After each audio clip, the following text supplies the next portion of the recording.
and best-selling author for over 25 years. He has been former Nordstrom store manager. Former Nordstrom store manager, not the store manager, and has managed in the corporate world for over 40 years. He specializes in teaching people the benefits of living a life of gratitude, and specifically the advantages of using a daily gratitude journal to record your life's blessings every day. As the author of the Brooker's Daily Gratitude Journal and 3 other books on gratitude, Dave will show us the transformative power of gratitude. With over 300 gratitude videos posted on YouTube, and I watch it every Monday, over 33,000 viewers have seen his message. He is now considered a leading authority on gratitude and how to live a life of gratitude can enhance and improve your life. Please welcome David George Brooke, the Brooker, that gratitude guy. Thank you, Jim. Thank you, Jim. When we were going around the room asking about what we're grateful for, I was saying, of course, you can imagine I'm grateful for many things. And one of them is my son, who's just graduated from college, graduated from high school rather, going off to college. But I'm also very grateful for the Jim Smiths of the world, the Melindas, the different people that refer me on to different organizations to speak to, because I'm very, very passionate about this subject of gratitude. And for me, it's really been life-changing, to say the least. But let me start off with September 29th, 1998. It was a Tuesday. I woke up and I looked over in bed and I couldn't find my wife. I thought, that's strange. I wonder where Dana is. And so just as I'm getting out of bed to look for her, my little 4-year-old comes over. Connor says, "Where's Mom?" I go, "I don't know." So we walk out and walk down the hallway and look in a couple of the rooms. And Kyle comes out. Kyle's 14, my older son. I have 2 boys. And as we look, we turn and we look downstairs in front of the washer and dryer, and here she is, kind of crumpled over, all kind of like feet and arms, all kind of in the fetal position. I'm like, what is going on? So I go running down there. Connor goes, I roll her over. Stuff's coming out of her mouth. It doesn't look good. I yell at Kyle rather, to go call the fire department. So Connor starts crying. "What's wrong with Mommy?" And I said, "Connor, get away." And I pull her out and I start doing CPR and mouth to mouth and all that kind of thing. And within a few minutes, the house is just full of fire, police, aid, everybody. There probably was 25 people there.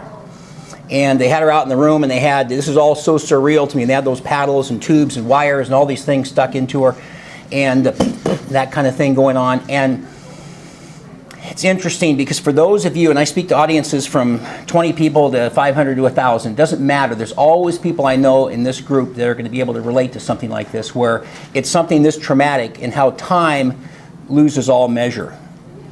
This little short fire person comes over to me and she says, "Mr. Brooke, we've been working on your wife for an hour and a half and we still have no heartbeat. Would you like us to continue?"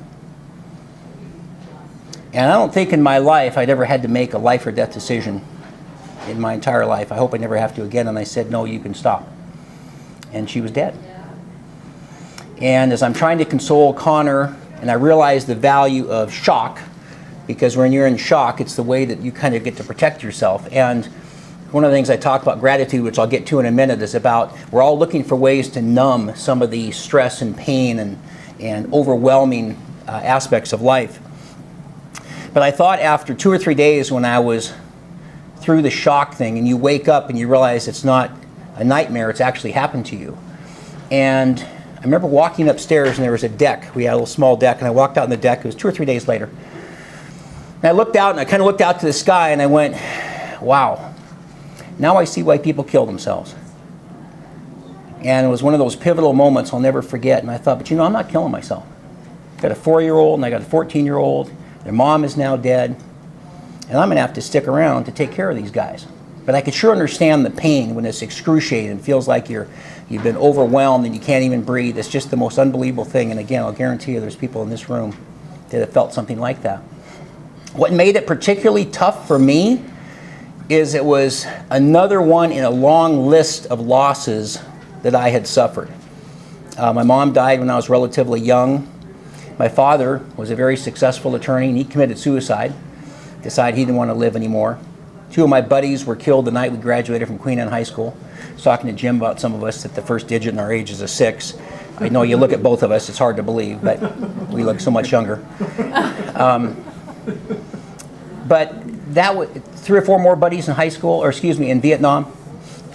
couple more in college, 3 or 4 of my fraternity brothers have passed on. I graduated from Queen Anne High School with 550 kids. I think 150 of them have passed on before we even made it to our 40-year high school reunion a couple years ago. So I started thinking about this somewhere along the line. I'm going to have to figure out how to cope with life. Because what happens is that people seem to have a tough time coping.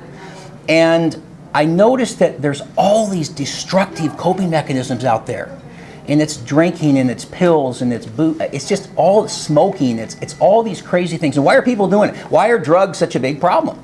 Well, I think it's because people are looking for something to numb the pain, as I said. And it's tough. Life is tough. I mean, this is life. You know, it's up and down. Every one of us here could go through all the ups and downs. This is fantastic. This is crappy. This is where we want to be. But this is where the lessons are learned, down here. You burn that finger on that stove, you're going to stop touching that stove. So you figure it out. But I had to figure out something, and I realized what was so, again, challenging for me is not only the loss, but Dana had been addicted to prescription medication. And we lost everything. I lost my house, I lost my business, I lost all the money we had because she had been taking it and buying these pills and so on. She was 38 years old. She wasn't even that old, not that that would make that much of a difference. But I started thinking about, just for instance in this room, how many people here have been affected by the loss of a loved one? Almost everybody. With the exception of people that are sometimes younger, it's almost everybody. And you can imagine in a big size room, all the hands go up. So how did you handle it? What did you do? And I'll get to this in a minute, the gratitude aspect and the gratitude journal. But for me, it was not only the loss, but it was everything. It was the money, it was the business, the house. I'd been very successful as a 20-year-old. I built all these apartments and fixed them up, and I learned how to fly. And I was worth a couple $1 million by the time I was 30. And I was broke at 35. What is wrong with you? And then I tell my friends, well, they say, how did you lose all the property? And I said, well, I over-leveraged. And they go, why don't you just tell people you're on cocaine? It'd be easier. And they're probably right. And now I've got nothing again. And I'm living with a buddy of mine with my little 4-year-old, and Connor sleeping with me in the sleeping bag, and Kyle in the other room, and just going, oh my God, it's come to this. Here I am again, back on the bottom again. So what am I going to do? So I realized, and I thought about it, it really depends on how you look at it. It just depends on your choice. So what I'd like you to do, nobody's going to have to come up front, but I'd like you all to stand up for a second, if you would. Still early in the morning. We'll get that early stretch going out here. I'd like you all to take your right hand, doesn't matter. I'd like you to turn it in a clockwise direction. Okay? If anybody's uncertain, that would be this way. Not to say they don't. So it's going clockwise, right? Everybody going clockwise? Okay, keep it going clockwise. I'll bring it down. Keep bringing it down. Now get it down to just above your head. Bring it to your forehead, your eyes, your mouth, your chin, your chest, and now down about middle chest. Now what direction is it going? Counterclockwise. How can that be? You can all sit down. And there's always somebody, it's the young lady that's taken off to the trip, that is always my favorite person that's going, Did I change midstream? But it does come out on how you look at it. And something else that's been profound for me that I will tell you has made such a difference. And I'm going to talk a little bit about business in a few minutes as well, because we are a chamber of commerce here after all. But I realized there's this aspect of what percentage of people decide they're going to change their life. What percentage of people are going to do something a little bit different. The doctor, Dana had been into Everett, Providence for 3 different times for treatment. 3rd time she was in, Dr. Dickinson calls me in. He goes, come here, sit down. He says, are you Dana's husband, David? I said, yep. And he goes, I need to let you know what you're up against. She's hooked on Vicodin, OxyContin, and a couple other things. She's been given some for some back pain and got hooked on them. And he says, I need to let you know what's happening. So it was a group about this size, and it was kind of visiting hours. And he points out, and he goes, see, she's a doctor, he's an attorney, and they're all addicted. And they try to do that to make you feel better. Well, that's fine, but all I care about is the blonde gal over there. That's Dana, that's my wife. And he says, well, I just need to let you know what the odds are. See those people? 1 in 20 will make it back to normal life. 1. And of the 19 remaining, half of them will be dead within the next year. That's what you're up against. And Dana died about 6-7 months later.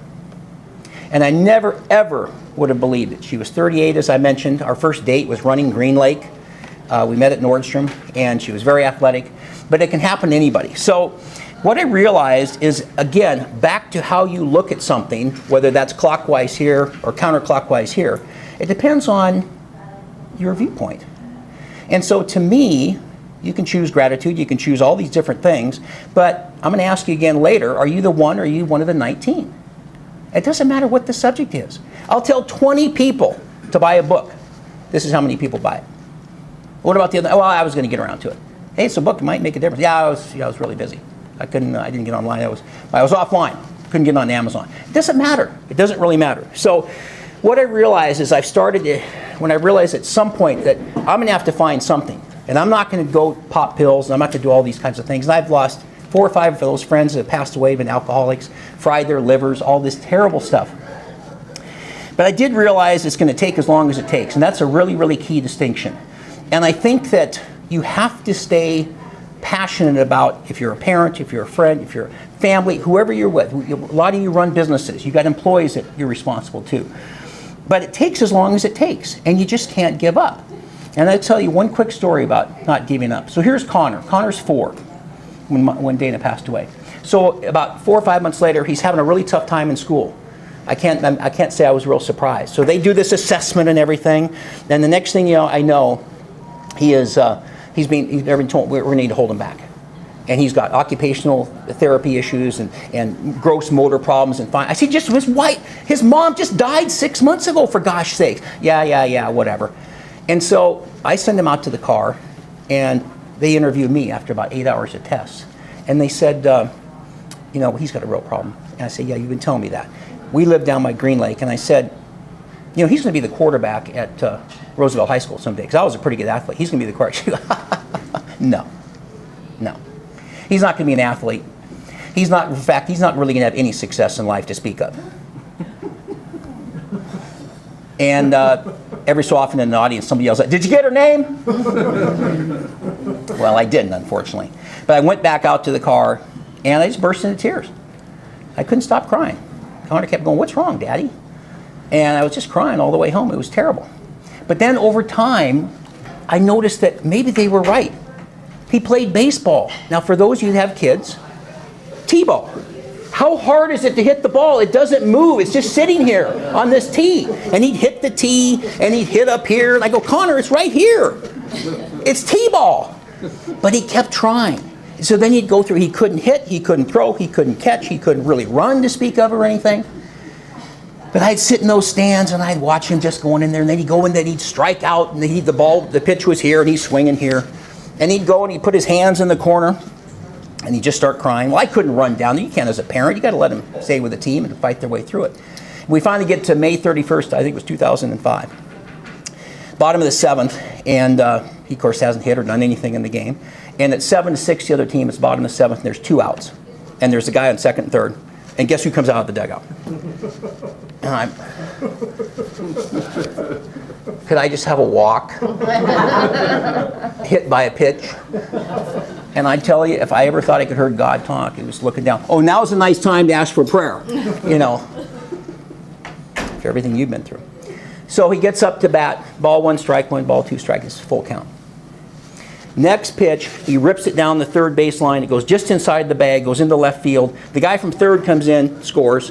The guy from second rounds third, and I can just hear like Dave Niehaus calling this. And here comes the guy, here comes the ball. The guy catches it. They all crash at the plate, but the ball pops out. And the guy's safe. And they win the game, 8-7. Connor's on second base, standing there by himself. The entire dugout runs out, puts him on their shoulders, carries him off the field. I couldn't talk for probably a half hour, maybe an hour. Had such a big lump. I still get it today. And as he walks off the field, or as I walked off the field, we get together, and I can't talk. And we get home, and about a half hour later, when I finally composed myself, I said, "Connor, it was never about baseball. It was about the fact you never gave up." And I'll bet every one of you has many stories like that in your life. And I have many, and we don't have much time today, and that's the only one I'm going to tell you. But I will tell you, the value is in not giving up. And his game was rained out last night, but he's got a game tomorrow night I'm going to. And he's a senior at Bothell High School now, and he's the starting pitcher. He's a phenomenal pitcher. And I'm having a tough time because I'm going to miss him when he goes to college in a couple of months. But I've watched him grow up, and that thing that he did was he never gave up. And so whatever your challenges are in life, you just can't give up. So let me move into something that's really critical here. This gratitude journal. How many have ever written in a gratitude journal? Wow, cool. How many have ever written in any kind of journal? How many have ever heard of a journal? Well, what happens, I had a friend tell me, he knew I was in trouble, and he said, listen, David, you need to get a gratitude. I said, what is that? So I ordered one on Amazon, and I get it. And you know what I did? Just like those 1 out of 20. I just put it on the shelf and didn't even look at it for 3 months. And finally one day I picked it up and started writing in it. And I noticed this incredible difference that happened in my life. Reframing and refocusing everything you're grateful for. Not everything you're not grateful for. We focus so much on what we don't have in this world. Somebody's got more money, a bigger loan. Somebody's got a bigger boat. Somebody's got a bigger house. It doesn't matter. Going to a better location. I'm going to Tukwila for that game. So that's not quite overseas, but it's Tukwila. It's better than, no, it's not better, Bothell. But it's a place to go. But you have to have that focus on what you're positive for, otherwise it can drive you crazy. And what I've noticed is that when you write in this gratitude journal, here's another thing too. Everybody point to yourself. Just point to yourself for a second. Okay, thank you. Did you notice where everybody's pointing? Do you notice nobody's pointing here? Nobody's pointing here. They're like to my brain or this. Everybody points at their heart. They're pointing here. I had somebody say, it's just easier to point here. You knucklehead, it's not my heart. That's fine. Because everything starts in this heart. This is the CPU up here. This is the thing that runs things, but this is the thing where the feelings and the emotion, what drives us. It comes from the heart. And when you write in the gratitude journal, there is a thought that starts here, but it goes to the heart, to the arm, to the hand, to this pen, into this journal. This is my gratitude journal, the one I sell. Everybody goes, oh, you write it every day. And I go, well, I guess that would be pretty stupid if I was up here selling these and pushing this and saying this is a way to save your life, but I don't write in mine. I drive a Ford, you should buy a Chevy. And so the way this is structured very simply is, and then I developed my own, the Brooker's Daily Gratitude Journal. I like the other one I had, but I wanted this one to be really something that was powerful, because we have other people have written in gratitude journals and journals, but this is kind of one that you can do everything at the same place. Day, date, daily number, 1 to 10. Whatever day this was, I was an 8.5. 10's the best day of your life, 1's the worst day. It anchors what's happening in your life, and it really, really helps when you want to refer back to this. A couple of lines here, current events, special occasions. That's so you don't need the other kind of a journal. And this is everything you're grateful for. Takes about 3.5 minutes per side, 7-8 minutes total. Down here's the highlight of your day. What's the best thing that happened if you write in the morning? It's what happened to you yesterday. If it's at evening, it's what happened to you during the day. And this is something that's very important on the right-hand side. That's your gratitude intentions. And that's everything you're going to be grateful for, because your prefrontal cortex, the PFC, it's up here. When it's operating in gratitude, that's where gratitude resides. Negativity is back in the reptilian part of your brain, and they can't both operate at the same time. So you will overwhelm that by putting that gratitude in those positive thoughts. It's kind of like a smile and the amount of muscles it takes for a smile versus a frown. It's pretty hard to be irritated when you're smiling. It really, I can't stand the weather here. It just doesn't seem to compute. So, but this will change your life. And as I call it, it's a healthy coping mechanism. It makes such a big difference. And so, I'm going to highly recommend, you can get mine if you want, but I want you to try it because you will not believe what can happen. And I think that the line that I have in the beginning is, if you think about it, it's like a dream. If you talk about it, it inspires you. But if you write about it, it empowers you. After all, why did we take notes in college? Were we just going to remember, or high school, anywhere? Or were we just going to remember all that stuff? So, all right. So I want to talk about a little something different for just a few minutes, and then I'm going to draw for a couple of books here in a minute. So, as a former store manager for Nordstrom, I've managed people all my life. How many people here are parents? Once again, almost the majority. Managing people, to me, is just like raising kids. The number one thing I got asked at Nordstrom all the time was, well, why does everybody respect you? What is it? How come you're the store manager? Whatever job I was, nobody respects me. I go, well, you're an idiot. It's like, well, they would come in late and then demand the people would be on time. They would smoke, but they'd send everybody out. You can't even smoke. Are you kidding me?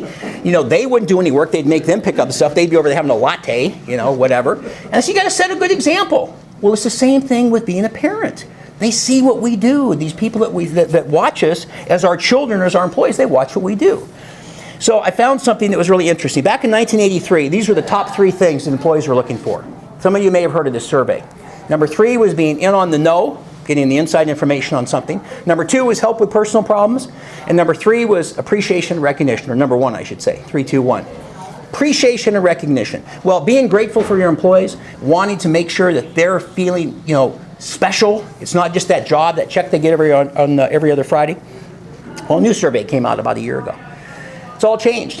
And by the way, wages, compensation, money, benefits, all those, they're in the lower 6 to 10. They're not even in the top 5. But here's the new top 3.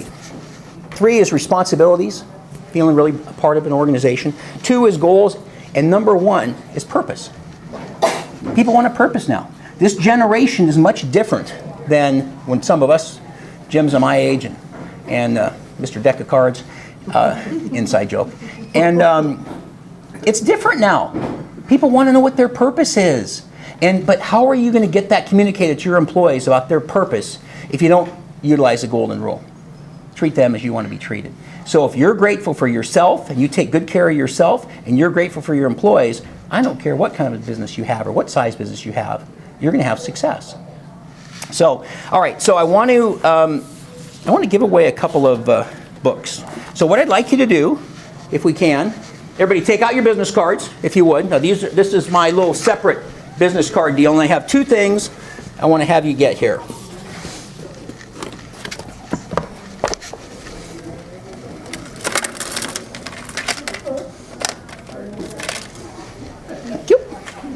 And before Judy collects those, I want to do a couple things here. So I have 2 books. I'm going to tell you about them in a second. First of all, as Jim Smith mentioned, I do a video every Monday. I actually do a video every day. 2-minute video every single day on gratitude. People say to me all the time, well, how do you come up with all those subjects? What do you think? Gratitude is a finite number of items? Is that it? I'm done. I'm out. I'm grateful for everything I've ever figured out. Look at all the different things we heard this morning. I'm done. I have no more videos. Gosh, I did one the other day just about learn to listen. Actually, I think that may have been the one that was the Monday feature, and it was because I sat next to a guy at a meeting, and he just kept talking about himself the whole time. He goes, well, you talk about yourself when you do your talk. Well, that's my talk. That's different. This is just coffee. Blah, blah, blah, blah, blah. Me, me, me, me, me. 2 most favorite letters of the alphabet for him were M and E. Gosh. But anyway, so take your cards out. If you want to get the video, I send it out at 7:45 every single Monday. And if you want to get that, great. If not, just put an X on your card. And then I will not put you on the list, but I have a lot of people that like that. And then the second thing is, listen to my voice crack. 63 is tough. Oh yeah. Gosh. Anyway, second thing is I'm also a life coach, and over time a lot of people have asked me about coaching, so I started becoming a life coach a year or so ago. So I also offer a complimentary coaching consultation. And what I basically do is set up times with people, and we do kind of a mutual interview to see if we're somebody who connects, because I have a lot of coaching clients, and it's really, really fun. So if you're interested in that at all, and by the way, I don't offer coaching services to anybody that I don't think I can help or wants to change their life. That's why you got to be the one. You can't be that 19. Because I don't want to, I just around too many people I'll see at the gym and they never show up. So if you're interested in that, put a C on your card, and I will follow up with you on that. So I'm going to have Miss Judy pass around that, and we'll do this in a second. So I have 2 things today. I have the gratitude journal for the first person. You got to promise me whoever gets this, wins this, you'll write in it, because I've noticed I used to give them to people. They cost $15, and I don't give them anymore because people don't always follow through if they don't buy it. So whoever gets this, I'm going to give it to you. You got to write in it. You got to see the power of gratitude here. And by the way, if anybody thinks it's cool being, anybody speaker here? Speakers at all? Oh yeah, some of you are, you know. So it's kind of cool to be up front and all this kind of thing. Well, it's always important to be humbled. One of my videos recently around gratitude was confidence and humility. Confidence is great, be humble. So the day somebody gets a book and I give them the book, and they go, great. And I go, would you like me to sign it? She goes, that's okay.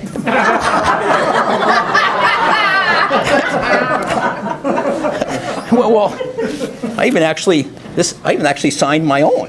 You know, it's like, what if that's worth something someday?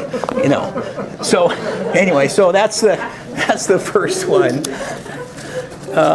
Let's see. Cindy. It's me. Cindy, very good, Yes. Cindy. Oh, good job. And Thank you.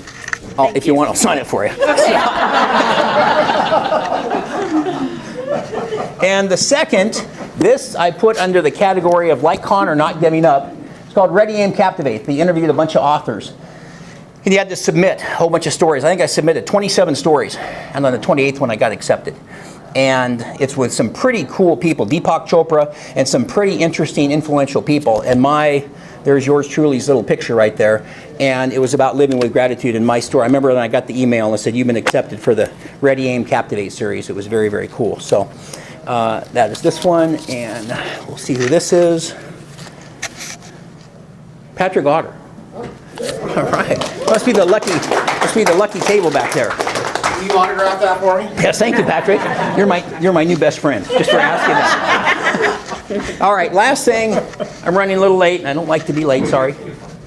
So, last thing I want to talk about. When I do workshops, I talk about 5 segments of gratitude. Embracing gratitude, understanding it. You can be, again, are you the 1 or are you the 19? I'm not even going to have you guys raise your hand. At this seminar I did here a couple weeks ago in Tacoma, teachers conference, I said, are you the 1 or the 19? And like when I said, are you the 1? Like half the people raised their hand. What happened to the rest of you? You don't give a blank? So I did an exercise where I take this sheet, and it's on an 8x11, and I have them fill it out. So everybody do it in 5 minutes. And then, what was your highlight of the day? What was your number? What was the best thing that happened to you? Tell me what you're grateful for. Then after they're done, I said, now how many people are the 1s? Everybody raised their hand. So it comes back to that framing of the gratitude. So embracing gratitude, you got to clean out the crap out of your brain. When you guys go out and get in your car today, notice the size of this windshield. It's this wide, it's about this big, it's like this. And then if you notice the rear view mirror is about this size. So keep that in proportion, okay? Mostly look forward, pay attention. You see some blue lights flashing in the back, I get it. Pull over. But mostly focus on what's in front of you. Learn from what's behind you. Cleaning out the junk, making sure you realize it takes as long as it takes. Colonel Sanders, speaking of Jim Smith and Dave Brooke, Colonel Sanders was our age when he started KFC. And all these stories, Walt Disney, 300 banks before he got financing for Disneyland. Sylvester Stallone, 200 or 300 banks for Rocky. So you can't give up. Gratitude journal, highly recommended. You can buy mine, it's great, but you will not believe how this will change. And I talked about going from here to your hand, to your heart, to your pen, rather, to the page. And the last thing is you got to share gratitude. Because if you don't share things, it doesn't have the same meaning. How many stories, I keep referencing Jim's and my time on the planet, probably some of the older guys here. Some of the stories are so much better when you've talked about them for 2 or 3 or 4 or 5 or how many times. So last story, and I'll wrap up. I told you I learned how to fly. So I had an airplane for about 5 or 6 years. They're very expensive. That's probably why I over-leveraged and lost everything, but whatever. And I was down by Ocean Shores one day, and I was flying along. I'm a VFR pilot, which means visual flight rules. I can't be in with around the clouds. And all of a sudden, I got stuck between 2 cloud layers. So here's the clouds above and below me. And all of a sudden, the sun came in from the ocean and hit him, and it was like a kaleidoscope. And it was like from the 2001 A Space Odyssey. It was just unbelievable. And I'm going like 180 knots, and I'm just like flying like this. And my hands are just frozen on the yoke. And I went, oh my goodness. It's like this. And then my eyes were just like, wow. I was frozen. And I'll bet you it was 30 or 45 seconds. It felt like 10 minutes. Just unbelievable. And I'm just hanging on for dear life. And bam! And all of a sudden I pop and I go out. And I'm out in the open again. Here's the ocean. There's the sun. Here's the sand and everything. And I went, and I looked to my right, and I went, wasn't that the coolest thing you've ever seen? And I was flying by myself. And I realized, well, that's the saddest story I've heard since Dana's story, is that there was nobody there to share it with me. And so you've got to get a hold of your program, make sure your foundation is strong before you start adding other stories. Put the air mask on you before you put it on your child. It all makes sense. So make sure you have your act together. Make sure you're grateful. Understand that. I heard some great things this morning that people were grateful for. And then once you get it, put it in the gratitude journal. You can go back and refer to this on such and such a date, etc. And lastly, share it. Because gratitude will do that for you. It not only transformed and changed my life, but it really saved it. Because I don't think I'd be here today without it. It can change yours too. Thanks a lot.